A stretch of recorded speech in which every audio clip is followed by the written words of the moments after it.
Defeat was inevitable, until relentless human soldiers took the field. Part 1. The emergency session of the Galactic Council began at dawn, and the massive chamber filled with representatives from 23 different species.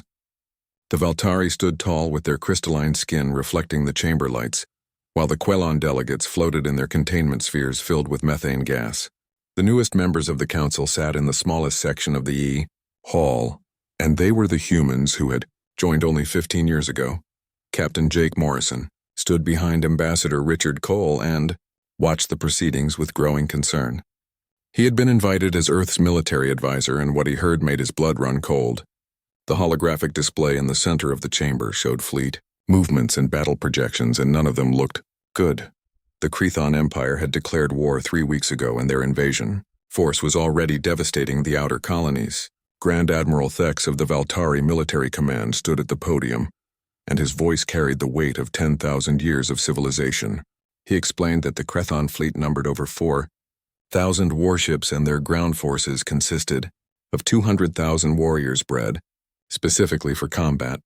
Morrison leaned forward as Thex continued his briefing, and the numbers got worse with every sentence. The Crethon warriors stood 8 feet tall with natural armor plating covering their bodies, and they could survive in vacuum for short periods without protection. A single Crethon warrior had been documented defeating 15 Valtari soldiers in ground combat, and the Valtari were considered among the best fighters in the galaxy. The Admiral's presentation shifted to probability calculations, and Morrison felt his jaw tighten. Every simulation showed the same outcome, and the Galactic Council forces would be overwhelmed within 6 months. The Crethon had conquered 17 star systems in the past century, and they had never lost a war. Every species they encountered either surrendered or was destroyed, and there was no middle ground. Lieutenant Amy Foster sat beside Morrison, and she whispered quietly. She had been reviewing the tactical data for hours, and her conclusions matched the Admiral's assessment. The math was simple and brutal. The Council forces were outgunned and outmatched, and continuing the war would only result in more deaths before the inevitable surrender. Grand Admiral Thex finished his presentation and returned to his seat. The council chamber fell silent for several long moments before the speaker called for discussion. One by one, the delegates stood and voiced their opinions, and Morrison noticed a pattern. Every single species recommended immediate surrender and negotiation for favorable terms. The Quelon delegate explained that their ancestors had fought the Crethon Empire 200 years ago, and they had barely survived by accepting vassal status. The scars of that war still marked their collective memory, and they would not risk extinction by fighting again. The Valtari agreed and added that preserving their civilizations was more important than pride.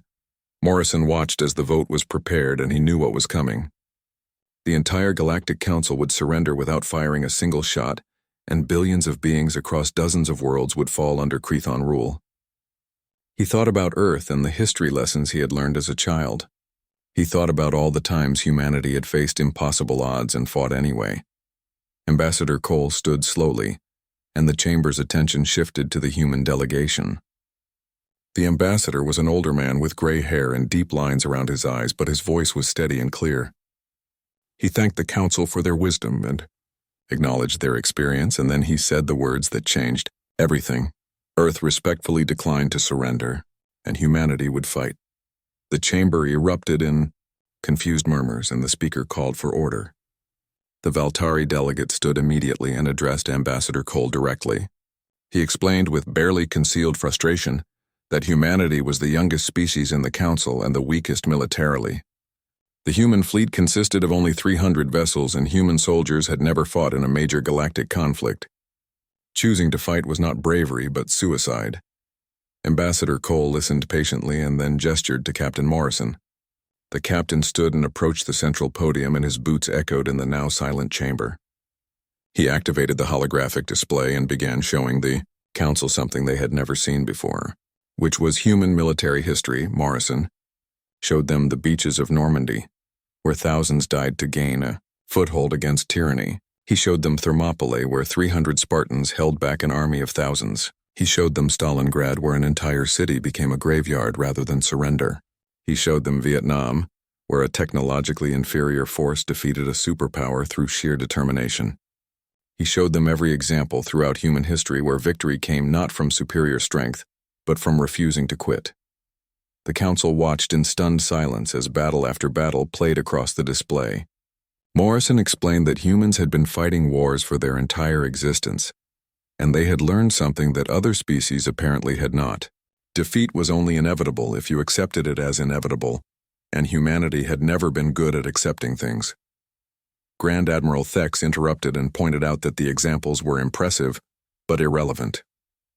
Those were human wars fought against other humans, and the Krathon were different. They were biologically superior and technologically advanced, and most importantly, they had never lost. What made Morrison think humanity could succeed where ancient civilizations had failed? Morrison smiled, and the expression was not friendly. He explained his plan, and the council listened with growing disbelief. While the other species retreated to defensive positions and prepared for surrender negotiations, Earth would deploy ground forces to every contested world. Human soldiers would dig in and make the Krathon pay for every meter of ground in blood and time. The goal was not to win through superior force, but to make the war so costly that the Krathon would lose their will to fight. The Quelon delegate objected immediately and called the plan madness. Morrison would be sending soldiers to their deaths for no purpose. The humans would be outnumbered and outmatched on every battlefield, and they would die by the thousands. How could Earth justify such losses? Lieutenant Foster stood beside Morrison and answered the question. She explained that Earth had 6 billion people and a volunteer military that was growing every day. Humanity could sustain losses that would break other species because humans had always known they were going to die eventually. The question was never whether death would come, but whether it would mean something. Dying to protect innocent people in free worlds meant something, and Earth was willing to pay that price. The vote was called, and the results were predictable. 22 species voted to surrender and negotiate. 1 species voted to fight. Ambassador Cole thanked the council and informed them that human forces would begin deployment immediately. The council could do what it wished, but humanity would show the galaxy that some things were worth fighting for even when the odds said you could not. When Morrison left the chamber with Foster at his side, and they headed to the military staging area. Their orders were already prepared, and 2,000 soldiers were ready to deploy to a world called Verdun Prime. The Krathon had landed 10,000 warriors there 2 days ago, and the local defense forces had already evacuated. 3 million civilians remained, and they needed protection. Foster asked Morrison if he really thought they could win, and he considered the question carefully. He told her that winning was not about defeating every enemy or holding every position. Winning was about lasting 1 more day than the enemy expected, and then lasting another day after that. The Krathon thought this war would be over in weeks, and humanity was going to teach them a very expensive lesson about underestimating human stubbornness. The transport ships launched from the council station and headed toward Verdun Prime. Inside those ships, 2,000 human soldiers prepared their weapons and checked their equipment. They knew the statistics, and they knew the odds, and they knew that most of them would probably not survive the first week. They went anyway because that was what humans did when faced with impossible situations. They fought. Defeat was inevitable, until relentless human soldiers took the field. Part 2. The transport ships broke through the atmosphere of Verdun Prime, and Captain Jake Morrison watched the planet's surface through the viewport. Smoke rose from a dozen locations across the capital city, and the Krathon landing craft dotted the landscape like dark metallic insects. Lieutenant Amy Foster stood beside him reviewing the tactical display, and her expression was grim. 1,000 Krathon warriors had landed on Verdun Prime 48 hours ago, and the planetary defense force had evacuated within the first day. The civilian population of 3 million remained scattered across the cities and countryside, with no protection. The Krathon were systematically moving through each settlement and establishing control. Morrison knew what that meant, and innocent people were dying while the galaxy watched and did nothing. The human force consisted of 2,000 soldiers spread across 12 transport ships, and Morrison had split them into 8 combat groups. Each group would take a different section of the capital city and begin engaging the Krathon immediately. There would be no time for reconnaissance or preparation, and they would hit the ground fighting. Sergeant Kevin Hayes checked his rifle for the 3rd time and looked around at his squad. He had 20 years of service and had trained half the soldiers in this transport. Private Danny Brooks sat across from him, and the young man's hands shook slightly as he gripped his weapon. Hayes caught his eye and nodded once, and Brooks nodded back. Fear was normal and expected, but they had a job to do. The first transport touched down in a plaza near the city center, and the ramp dropped before the ship fully settled. Morrison led his command group out at a run and immediately took cover behind a damaged fountain. The other soldiers flowed out behind him and took positions with practiced efficiency. They had 30 seconds before the Crethon noticed their arrival. They got 15 seconds. And then the shooting started. A Crethon warrior emerged from a building 200 meters away, and its roar echoed across the plaza. The creature stood 8 feet tall with thick gray skin that looked like natural armor plating. It carried a plasma rifle that seemed small in its massive hands.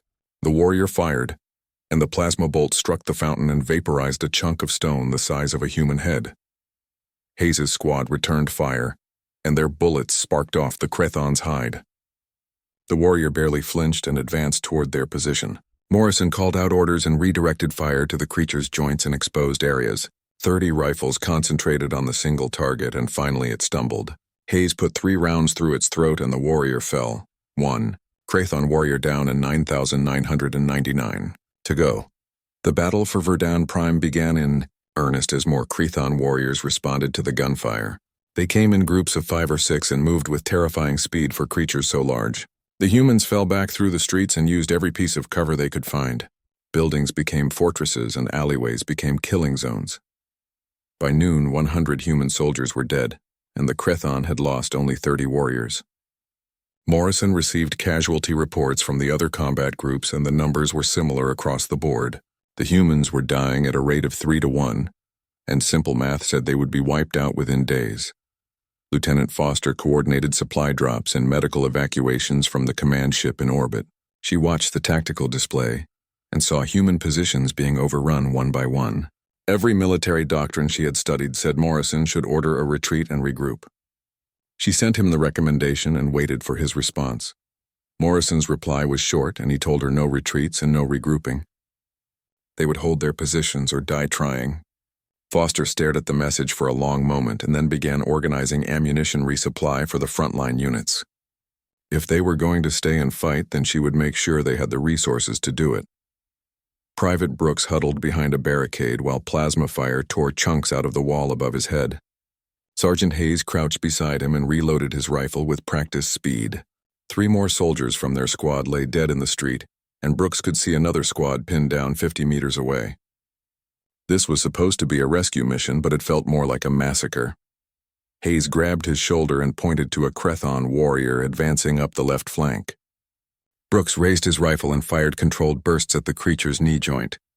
The warrior stumbled, and Hayes finished it with shots to the head. They had learned quickly that the Crethon's armor was weakest at the joints and neck, but getting clear shots was nearly impossible when the enemy was actively trying to kill you. The first day ended with 300 human soldiers dead and 50 Crethon warriors eliminated. Morrison held a command meeting in a half-destroyed office building and looked at the faces of his surviving officers. They were exhausted and bloodied, and several had fresh bandages covering wounds. He asked for status reports and listened as each group commander described their losses. Lieutenant Foster joined the meeting via comlink and provided the overall tactical picture. The Crethon controlled 70% of the capital city and were advancing on all fronts. Human forces were being pushed back steadily and losses were mounting. She finished her report, and everyone waited for Morrison to give the order to evacuate. Instead, Morrison outlined the next phase of operations, and they would switch to night fighting. Human soldiers had thermal vision equipment and night vision gear that the Crethon lacked. They would rest in shifts during the day and attack at night when they had the advantage. The goal was not to win territory, but to kill as many Crethon as possible, while preserving as many human lives as they could. Sergeant Hayes asked the obvious question, and how long were they supposed to keep this up? Morrison looked at him and said they would keep fighting until the Crethon left or until there were no humans left to fight. Those were the only 2 acceptable outcomes. The second day brought new tactics and new horrors, and the human soldiers attacked at midnight using hit-and-run strikes.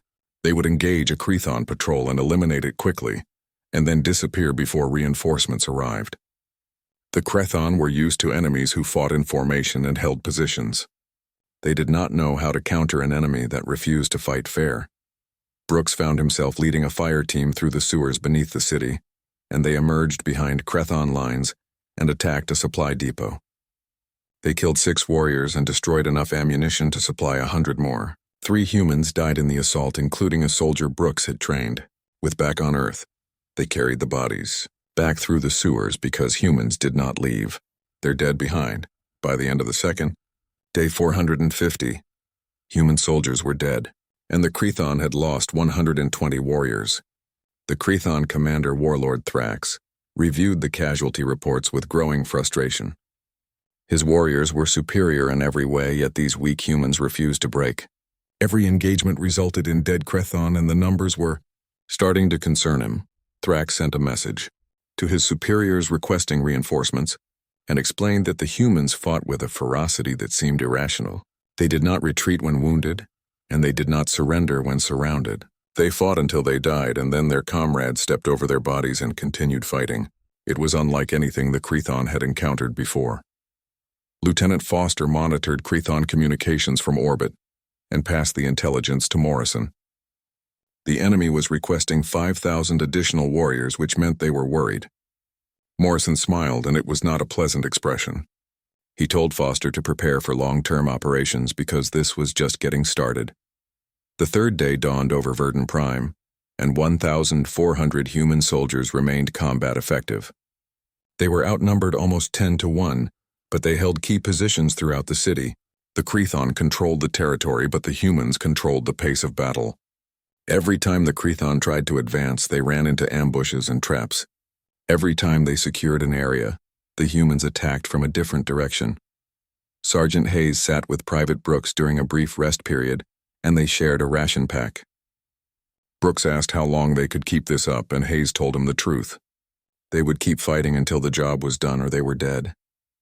That was what soldiers did, and especially human soldiers, who had never learned when to quit. The battle for Verdun Prime continued, and the galaxy watched in stunned disbelief as 2,000 humans held off 10,000 Crethon warriors. The Galactic Council had predicted the humans would last 3 days at most. 3 days passed and the humans were still fighting. A week passed and they were still fighting. 2 weeks passed and the Crethon reinforcements arrived. The humans adapted and continued fighting. Defeat was inevitable, until relentless human soldiers took the field part. 3 months had passed since the first human soldiers landed on Verdun Prime, and the war had spread to 7 different worlds. What started as a single desperate stand had grown into something the Galactic Council never expected, which was a real resistance. Captain Jake Morrison had been promoted to Major, and now coordinated operations across multiple planets from a converted civilian station orbiting the moon of Verdun Prime. The Duke Command Center buzzed with activity as officers from 3 different species worked alongside human personnel. Lieutenant Amy Foster had been promoted to captain and commanded a mixed fleet of human and volunteer vessels. Commander Lisa Park coordinated training programs for Council species soldiers who wanted to learn human tactics. The galaxy was changing and humanity was leading that change. Morrison reviewed the casualty reports and the numbers were brutal. Of the original 2,000 soldiers who landed on Verdun Prime, only 430 remained alive. Reinforcements arrived every week from Earth, but the losses continued to mount. 73,000 human soldiers had died in 3 months, and the number grew daily. The Crethon had committed 15,000 warriors to Verdun Prime alone and lost over 3,000. Warlord Thrax had been forced to request additional support twice, and his superiors were growing impatient.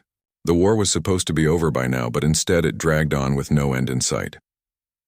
Dr. Nathan Cole stood before the Galactic Council and presented his findings. He was a xenobiologist from Earth who had been studying human combat performance and comparing it to other species. His research revealed something that shocked the Council delegates, and humans possessed unusual psychological traits that made them exceptionally dangerous in prolonged conflicts. The doctor explained that humans could compartmentalize fear and exhaustion in ways that other species could not. When a Valtari soldier reached their physical limit, they stopped fighting because their biology demanded rest. When a human soldier reached that same limit, they continued fighting through what they called sheer willpower or running on adrenaline. The human body would literally damage itself to keep going, and the mind would accept that damage as necessary. More disturbing to the Council was the human relationship with death. Most species in the galaxy lived for hundreds or thousands of years, and viewed death as a distant, inevitable end. Humans lived less than a century and many died much younger.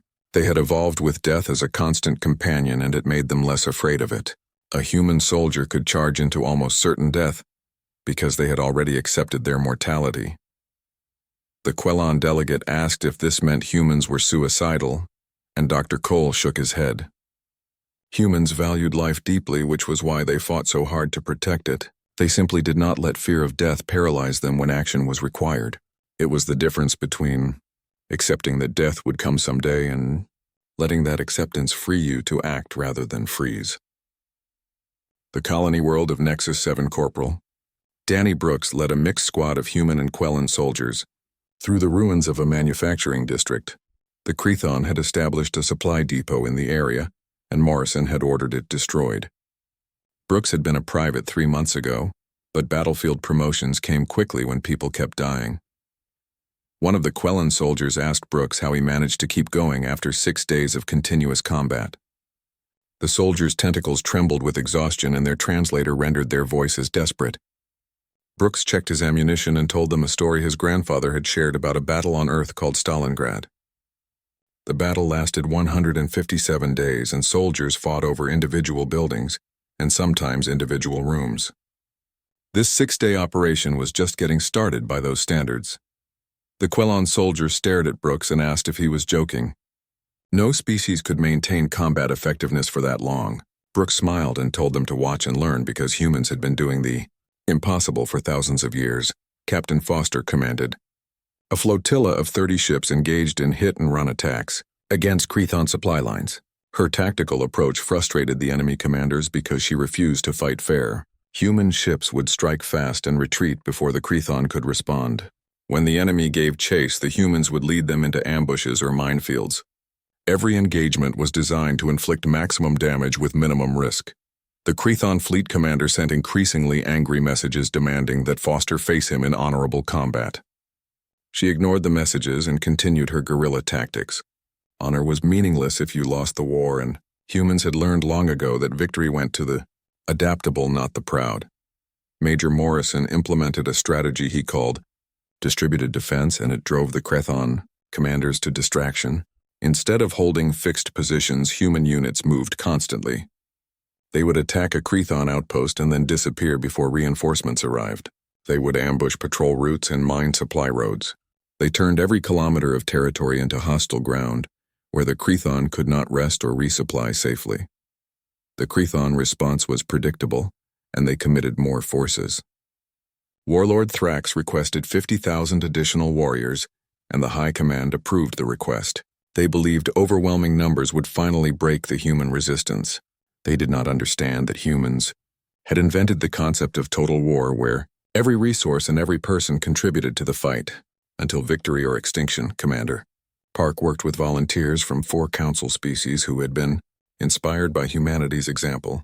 She taught them human military philosophy, which emphasized initiative and adaptation over rigid doctrine. The Valtari soldiers struggled with the concept at first because their training focused on following orders precisely. Park explained that humans followed orders too, but they also trusted individual soldiers to make decisions when situations changed. She used an example from Earth history called the Battle of the Bulge, where small units of soldiers held critical positions against overwhelming odds because they understood the strategic importance of their actions. They did not wait for orders to retreat or surrender. They recognized what needed to be done and did it regardless of the cost. The war ground on, and the Crethon Empire began to feel the strain. Their economy had been built on quick conquests and the wealth extracted from defeated species. A prolonged war drained resources that should have been used for expansion and development. Warrior casualties reached levels not seen in Crethon history, and the population started questioning why so many were dying for territories that should have fallen easily. Warlord Thrax met with his command staff and reviewed the situation with growing anger. They had committed 200,000 warriors to this conflict and lost 35,000. The humans had lost 73. 1,000 soldiers, but reinforcements kept arriving from Earth. The mathematics were shifting and not in the Krathon's favor. One of his advisors suggested negotiating a ceasefire, but Thrax refused. The Krathon Empire had never negotiated with an inferior species, and he would not be the first warlord to do so. They would increase their commitment and crush the humans through sheer numbers. Victory was still inevitable, and it would just take longer than expected. Morrison received intelligence about the Krathon decision and smiled. The enemy still did not understand what they were facing. Every additional warrior the Krathon committed was another warrior that would die far from home. Every week the war continued was another week for humanity to prepare more soldiers and build more ships. Time was not on the Krathon's side no matter what they believed.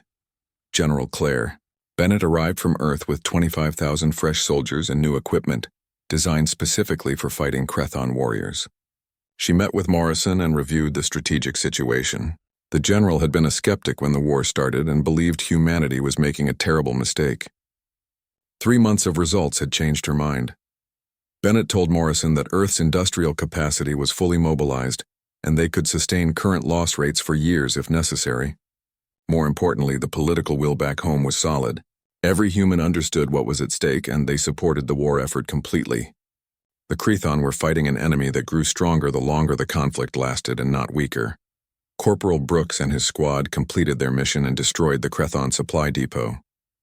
2 soldiers died in the assault, and Brooks felt each loss like a physical wound. He had lost friends and comrades throughout this war, but he kept fighting because that was what they would have wanted. Humans did not quit when things got hard, and they did not surrender when victory seemed impossible. The Krathon High Command convened an emergency session to discuss the war, and for the first time in their civilization's history they debated whether to continue. Some argued for escalation and committing their entire military to crush the humans. Others pointed out that such action would leave their empire vulnerable to other threats, and the humans had demonstrated an ability to absorb losses that would destroy any other species. Warlord Thrax argued passionately for total war, but his opponents countered with economic projections. The war was bankrupting the empire, and warrior morale was declining. Soldier's quest. Defeat was inevitable until relentless human soldiers took the field part 6 months into the war, and the galaxy had transformed into something unrecognizable from the frightened collection of species that had voted to surrender. Major Jake Morrison stood on the observation deck of the human command station and watched dozens of ships move through space in coordinated formations. Half of those ships belonged to council species who had decided that maybe surrender was not the only option after all. The numbers told a story that military analysts were still trying to understand. The Krathon Empire had committed 200,000 warriors across 12 star systems and lost 35,000 of them. Human casualties stood at 73,000, with another 25,000 reinforcements arriving monthly from Earth. The Krathon were winning individual battles but losing the war, and they did not seem to understand why. General Claire Bennett addressed the Galactic Council, and her presentation was nothing like the desperate plea that Ambassador Cole had made 6 months ago.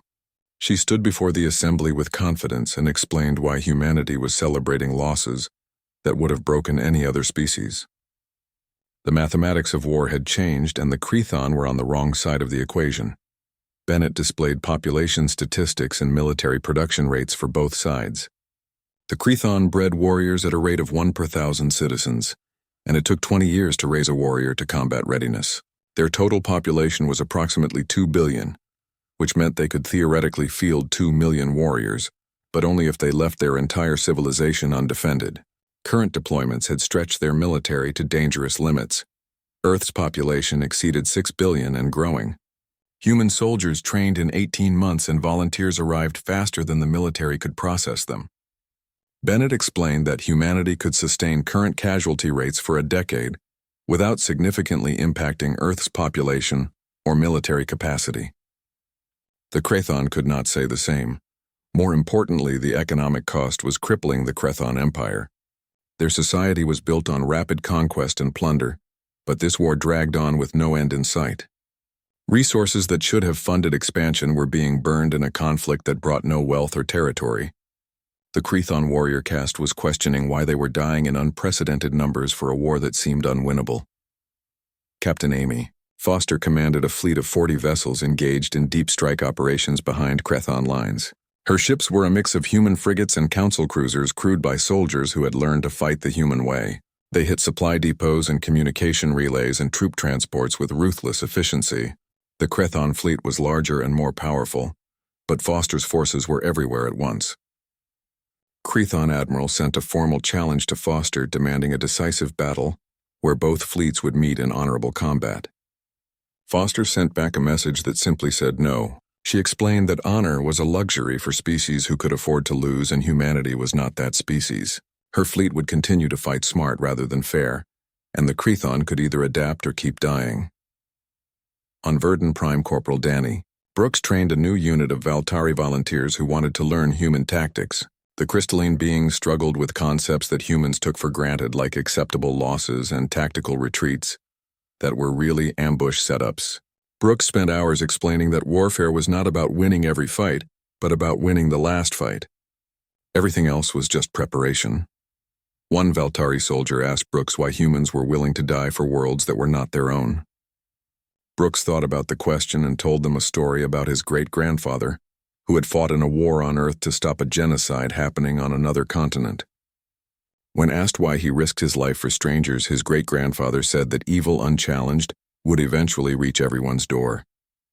Better to fight it far from home than wait for it to arrive. The Valtari soldier understood and asked to join Brooks's next mission. Within a week, 30 Valtari soldiers were fighting alongside human units and learning that courage was not about being fearless, but about acting despite fear. They watched human soldiers charge into overwhelming fire and saw some fall and others keep going. They learned that the human way of war was not about individual superiority but collective determination. Major Morrison led a raid on a major Crethon command center located on the industrial world of Carvex 3. The operation required precise coordination between ground forces and orbital support. Morrison's team landed under heavy fire and fought their way through defensive positions that should have been impregnable. They lost 40 soldiers in the first hour, but kept advancing.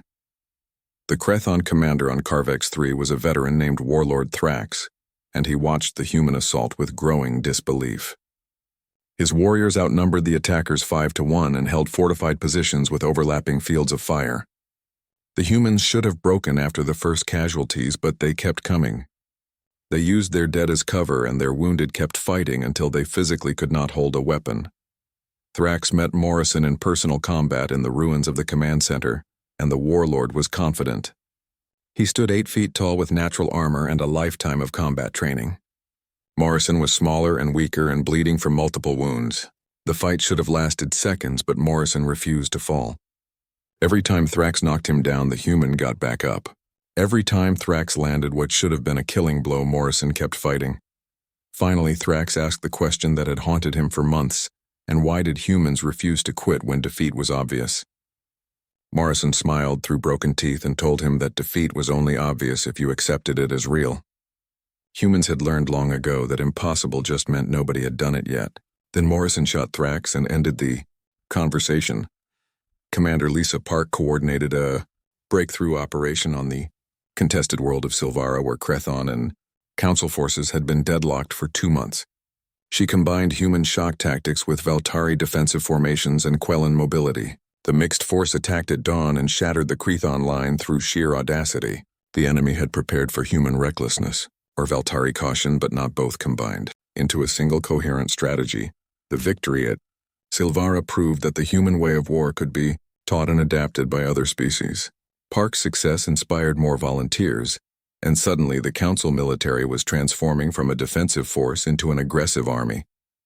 The Crethon faced enemies on 12 fronts, and every front was learning to fight like humans, which meant every front was becoming a grinding war of attrition. General Bennett received a communication from the Crethon High Command requesting a meeting to discuss terms. She read the message twice to make sure she understood it correctly. The Crethon wanted to negotiate, which meant they were admitting they could not win through military force alone.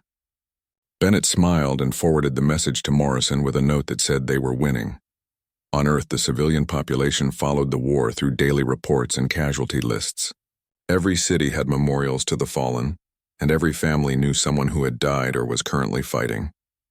The cost was staggering, but the support remained solid. Humans understood that some things were worth dying for, and freedom was at the top of that list. They also understood that backing down now would dishonor every soldier who had given their life. The Crethon High Command met in secret and debated their options. Warlord Thrax was dead, and his replacement argued for total mobilization of their entire military. The Elder Council members disagreed and pointed out that such action would leave the Empire defenseless against other threats. The humans had demonstrated something unprecedented, which was a species that became more dangerous as wars lengthened, not less. Economic. Advisors presented projections showing the Empire would face bankruptcy within 2 years if the war continued at current levels. Warrior morale reports indicated declining effectiveness and increasing desertion rates. The unthinkable was becoming reality, and the Crethon Empire was losing a war for the first time in their history. The debate raged for days while human forces continued their relentless advance. Major Morrison received orders to prepare for a major offensive, and the target was ambitious. The Galactic Council was assembling the largest military force in recorded history, and they were going to invade the Crethon home system. What had started as a desperate defensive stand was becoming a war of conquest, and humanity was leading the charge. Corporal Brooks received his promotion to sergeant and assignment to lead a company in the invasion force. He looked at the soldiers under his command and saw humans and Valtari and Quellon and half a dozen other species. They all wore the same uniform and carried the same weapons and believed in the same principle. That defeat was only inevitable if you accepted it. The fleet assembled and prepared to jump, and humanity had shown the galaxy that determination could overcome any obstacle. The war was not over, but the outcome was no longer in doubt. The species that refused to surrender was going to win, because winning was the only acceptable option, and they would pay any price to achieve it. Defeat was inevitable, until relentless human soldiers took the field part. Binge. 8 months after the war began, the combined fleet of the Galactic Council assembled at the edge of the Crethon home system, and Major Jake Morrison stood on the bridge of the flagship, watching the tactical display. 200,000 soldiers from a dozen species waited in transport ships for the order to deploy. 80,000 of them were human, and the rest were volunteers, who had learned to fight the human way. The Crethon had recalled their fleets from conquered territories and fortified their home system with everything they had left. They faced a choice they never imagined possible, which was defend their homeworld or lose their entire civilization. The irony was not lost on Morrison that the species who had spent centuries conquering others now fought to avoid being conquered themselves. General Claire Bennett addressed the combined forces through fleet-wide communications, and her words were simple and direct. 8 months ago, the Council prepared to surrender without firing a shot. Today they brought the war to the enemy's doorstep, not because they were stronger, but because they refused to accept defeat. She told them that determination and unity had overcome every advantage the Crethon possessed, and today they would finish what the enemy started. The fleet jumped into the Crethon home system, and the largest space battle in galactic history began immediately. Captain Amy Foster commanded the human naval contingent, and her orders were clear, which was advance until the enemy broke, or they did. The Crethon fleet met them with everything they had in the void, filled with weapons fire and explosions. Foster's ships absorbed devastating damage but continued forward, and human vessels were built tough rather than elegant. They could take hits that would destroy Council ships and keep fighting. When a human frigate lost its engines, the crew would continue firing weapons until the ship was boarded or destroyed. The Crethon watched in horror as ships that should have retreated kept fighting, even as they burned. Commander Lisa Park coordinated breakthrough operations from a Valtari cruiser and identified weaknesses in the Crethon formation. She sent mixed species strike teams to exploit every opening, and the Council forces had learned human tactics well. When one approach failed, they adapted immediately and tried something else. The Crethon fleet followed rigid doctrine that had worked for centuries, but doctrine meant nothing against enemies who refused to follow the rules. The space battle raged for 18 hours before the Crethon line finally broke and the Council fleet pushed through to orbital positions above Crethon Prime. Half the human ships were destroyed or disabled, but the survivors maintained formation and prepared to support The ground invasion. Foster's own ship had taken critical damage, but she refused evacuation and continued directing fleet operations from the burning bridge. Major Morrison led the first wave of ground forces, and his transport pierced through the atmosphere under heavy fire. Krathon defense batteries targeted the incoming ships, and dozens exploded before reaching the surface. Morrison's transport took a direct hit that killed 30 soldiers, but the ship stayed intact long enough to land. The ramp dropped, and Morrison led the survivors into battle. Sergeant Danny Brooks fought alongside Morrison in the initial assault, and the young man had survived the entire war and become a veteran warrior. He led a mixed unit of humans and Valtari against Krathon defensive positions, and they moved with practiced coordination. The Valtari provided covering fire while humans advanced, and then humans provided suppression while Valtari repositioned. They had trained together for months and fought like a single organism. The Krathon warriors defending their homeworld fought with desperate ferocity, and they were protecting their families and civilization. Morrison understood that desperation, because humans had fought the same way when defending Earth from threats. The difference was that humans had learned to channel desperation into effective tactics while the Krathon were still fighting by outdated rules. The battle for Krathon Prime consumed 3 days of continuous combat, and the capital city became a battlefield, where every street was contested. Morrison's forces pushed forward block by block and paid for each meter in blood. Human casualties were catastrophic, with 40,000 soldiers killed or wounded. The Krathon lost 60,000 warriors, including most of their command structure. On the third day, Morrison led an assault on the Krathon High Command Center, and the building was a fortress that had stood for 10,000 years. Getting inside required breaching walls that were designed to withstand orbital bombardment. Human engineers used every trick they knew and slowly opened a path forward. Brooks and his unit were the first through the breach, and they cleared rooms filled with elite Krathon guards. Morrison found the Council of Elders in a fortified chamber deep underground, and the ancient Krathon leaders stood ready to fight despite their age. Morrison lowered his weapon and told them the battle was over. They had lost, and continuing to fight would only result in more deaths. The time had come to negotiate peace. The eldest Krathon stared at Morrison with eyes that had seen countless wars and asked a question. How did humanity defeat them when the Krathon were superior in every measurable way? Morrison explained that superiority meant nothing if you believed defeat was possible. The Krathon calculated odds and saw inevitable loss, so they fought conservatively. Humans saw obstacles to overcome, so they fought without restraint until victory or death. The elder asked why humans sacrificed so much for worlds that were not their own, and Morrison told him the truth. Someone had to show the galaxy that impossible was just a word that people used when they wanted an excuse to quit. Humanity did not accept excuses and did not believe in impossible. They believed in doing whatever was necessary to protect innocent lives, and if that meant fighting a war they were supposed to lose, then they fought anyway. The Krathon Council of Elders requested formal peace negotiations, and General Bennett arrived on Krathon Prime to represent the Galactic Council. The peace treaty was signed in the ruins of the capital city, while construction crews from both sides worked to clear rubble and treat the wounded.